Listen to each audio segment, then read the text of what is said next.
I'm Larry with Cave Mayhem, and what we're doing right now is we're going to unpackage the solar charge controller. We're going to do a little install project for Wes's RV. Kind of show you what we got here. We opted for the Tracer MPPT solar charge controller. It's a 20 amp controller, and it looked like a pretty decent controller. I've seen a few people on YouTube use these, and go ahead and open this up and kind of show you what we got here.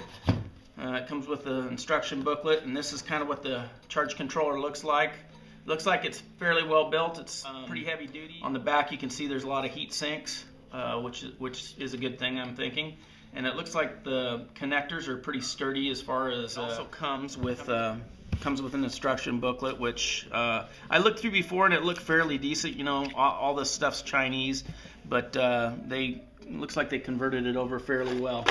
Also, with that, we bought the remote as well, and the remote comes with the instruction manual and comes with the cable necessary to connect the remote right here to the or no, not right there, I'm sorry, it's going to be right there at the bottom. That's where the remote plugs in, and I think they give you 10 feet of cable. And then this is what the remote looks like, and it has an adapter. So this would be for a flush mount if you're going to flush mount it, or if you want it standing out away from the wall. So you have two options there to install that. So that is our solar charge controller. Also, in watching RVing with Tito, he mentioned a company that we thought would work really well for us too, and they make flexible solar panels, and the company's name is Unisolar. And Unisolar had these solar panels that were really a great deal on Amazon. I think the company's out of business, but they're a 25-year flexible panel, and I think we ended up paying, well, I think, what did you pay for that, Wes? It was under $100, right? I think it was pretty close to $100. 95 bucks, yeah. So he got a really good deal. It's a 133 watt panel.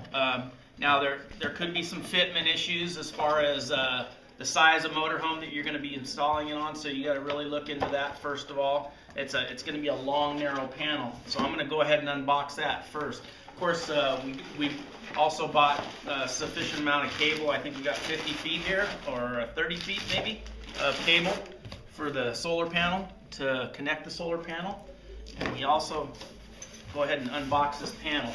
That's the first time we really opened it. I cut it open for you, but so this is going to be the first look at it. I'm going to open it up and we're going to lay this thing out.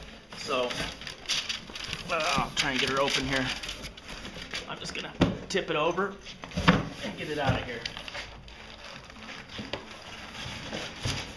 Whatever comes out. Yeah, let's see if we can break it on the first time. Yeah, we're going to try and break it. So this came a little different than mine. It's actually covered up, which I think we're going to save that paper for it, because you do want to leave it covered, because you don't want to connect this thing under a load. But this is the panel. It's a long panel, as you can see. I believe it's 122 inches long, or 224 inches long, I believe. And if you want to come in close here, we can kind of show you what the panel looks like itself. And it's a flexible material. It's really well constructed. And I'm going to pull this back and show you what we got here. This is how it comes. It's got the hookups already. One negative thing about this that I was told is that it doesn't really provide you with a positive and negative. It doesn't indicate that. I don't see a positive or negative on here. So what you'd have to do is take a voltmeter and determine which is positive and which is negative. I'm looking here to see, but it does not show that I can see a positive or negative on either one of these. Well, maybe so. I don't know. It doesn't look like it. But it even says here, danger, do not disconnect under load. And I would say do not hook it up under load either. So you want to make sure this thing's covered when you're putting it up on your roof to install it. It does have a positive and negative on That says positive right there. I don't know if you can see that. So I stand corrected. So hopefully this is helpful. Stay tuned for our video for our install. Thanks for watching.